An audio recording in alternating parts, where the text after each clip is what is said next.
Coach Jennings, thanks for taking the time to join me today. First and foremost, congrats on the new gig. Man, thanks. Thanks for having me. So, MD, obviously your story around Calhoun City is one of a lot of interest. The fact that you grew up there, you played there, the successful football career you had. Now that you're the head coach of your alma mater, what's the feeling like around that? What does that mean to you? It's a good feeling. I'm just blessed to have this opportunity, to come home and take over a program that means a lot to me. It's a lot of tradition, a lot of pride, comes along with Calhoun City football.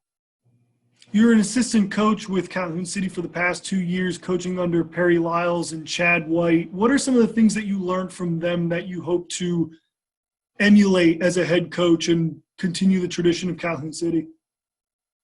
I learned a lot from both of those guys. One thing is hard work. Nothing beats hard work. You got to be willing to roll up your sleeves and, show up every day and just go to work.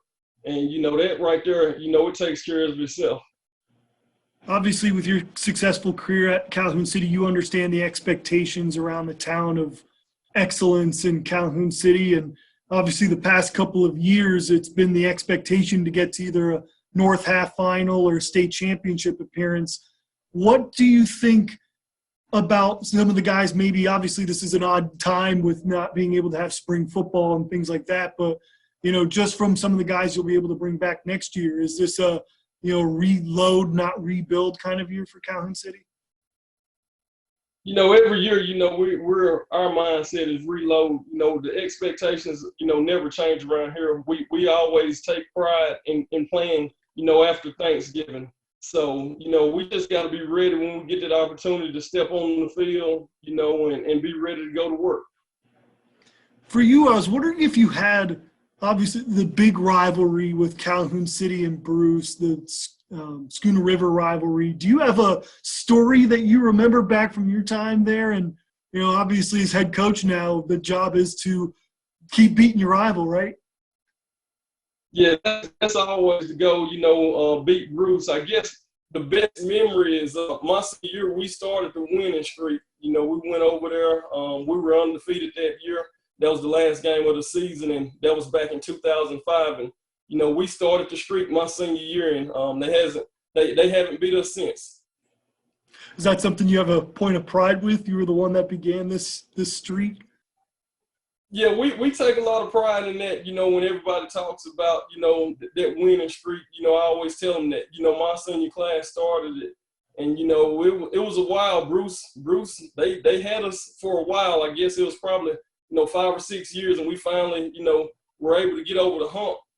And we haven't lost to them since. Switching gears a little bit, MD, obviously you went to play college football at Arkansas State, and then you spent 4 years in the NFL. Speaking of the college experience, in this crazy time that we're in with terms of recruiting and trying to get exposure for some of the guys, possibly, not only just for your team, but hopeful college athletes around Mississippi, what piece of advice would you give guys in this time of really an unprecedented situation? I always tell people, first thing, take care of your business in the classroom, because once a college coach, once he steps on campus, he want to go talk to the counselor and look at your grades. Then the second thing, just stay in shape, because sorry about that. Second thing is just stay in shape, because you never know, when that time will be whenever, we're allowed to go back to practice and those guys can step foot on the college campus. So they just have to be ready. And for you, you obviously had your experience of being drafted into the NFL. Do you feel maybe for some of the guys that, are going through the process right now that, went to the combine, but now everything is shut down and they might not have their moment of walking on a stage and hearing their name called from an NFL commissioner? Well, I experienced something similar. My rookie year was the lockout year, so we missed OTAs as well. Okay. So, just like you just got to be in shape. I remember we stepped foot on the day the lockout was over. They called us up, and, it was time to go. So it wasn't, I'm gonna take these next 2 months to get in shape. It's time to go right now. MD, I was wondering if you could share.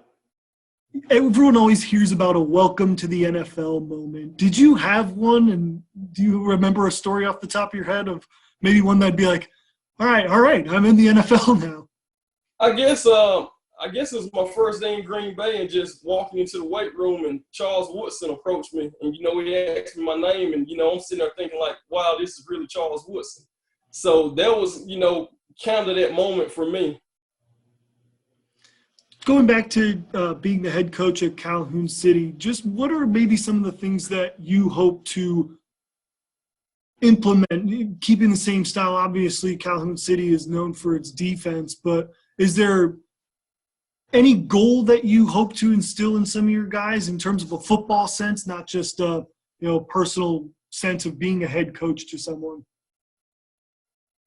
One thing I, try to, preach to the guys is one, film study, because, a lot of people take that for granted. Myself, I didn't realize the importance of film until I got to college. So film study and also, just knowing how to take care of your body. It's your body is your business, and if you don't put the right things into your body, then it's not going to perform the way you expect it to perform on Friday night.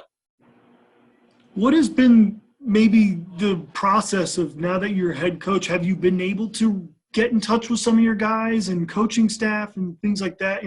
How difficult of a process has this been of trying to adjust to being head coach while everyone is sitting at home?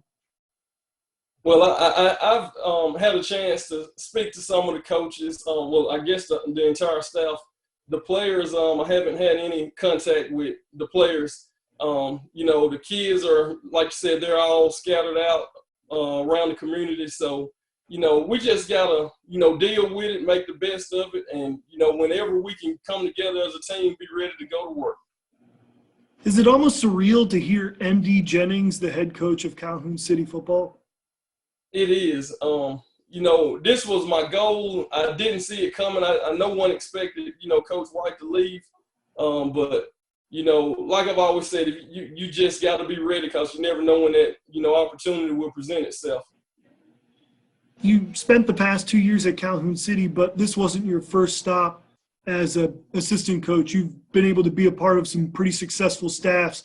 I was wondering if you could talk about maybe your experience and, some of the other places you've been to get to this point.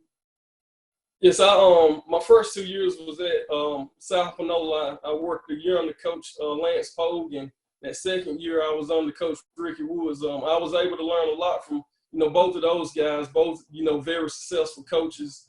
So it was a great experience having the pleasure to work under those guys. Is it almost you mentioned that this was the goal all along?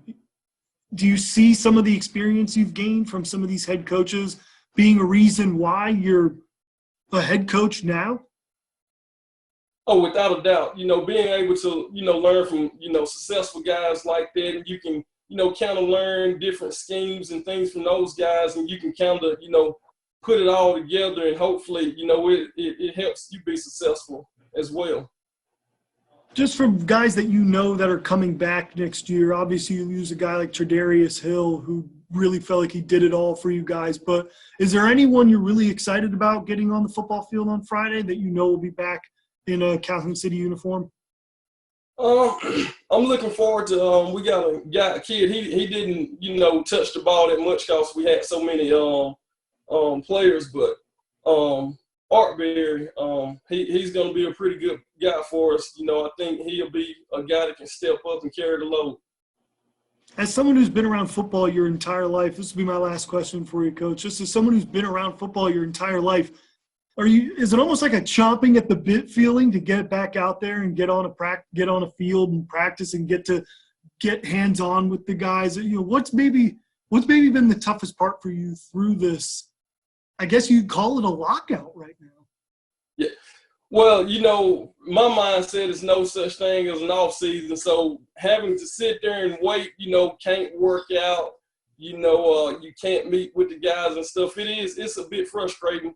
The good thing about it, everyone in the state is dealing with it. So, it's not like anyone is getting an advantage on someone else. So, that's the only good thing about it. And, at times you can take advantage of opportunities like this because you can, do things around the house and, take advantage of the opportunity, spend more time with your family. Just going off of that, actually bring up a good point. We talked with Kermit Davis on Monday. He mentioned that this time of, guys not being able to get on a practice field, this was where you'll see some guys separate because they're either taking care of their business and, working out, doing things on their own, opposed to guys that might just, be hanging out at home, enjoying video games or watching TV. Do you see that as someone that reached the highest level of football? Do you see that as also being a big part of what could happen this offseason? Oh, without a doubt, because, someone is going to sit on the couch all day and get fat and get out of shape. Then you have a group of kids that are constantly getting up, going, getting that early morning workout in. So I always tell guys, while everyone else is sleeping, you need to be out grinding. That way, when it's time to, perform, it'll show up who's been working and who hasn't been working. MD, thank you so much for taking the time and joining me. I really appreciate your time and looking forward to hopefully seeing you in person soon. Maybe hopefully we get back to football a little sooner rather than later. Man, thanks for having me, man. I'm looking forward to it as well.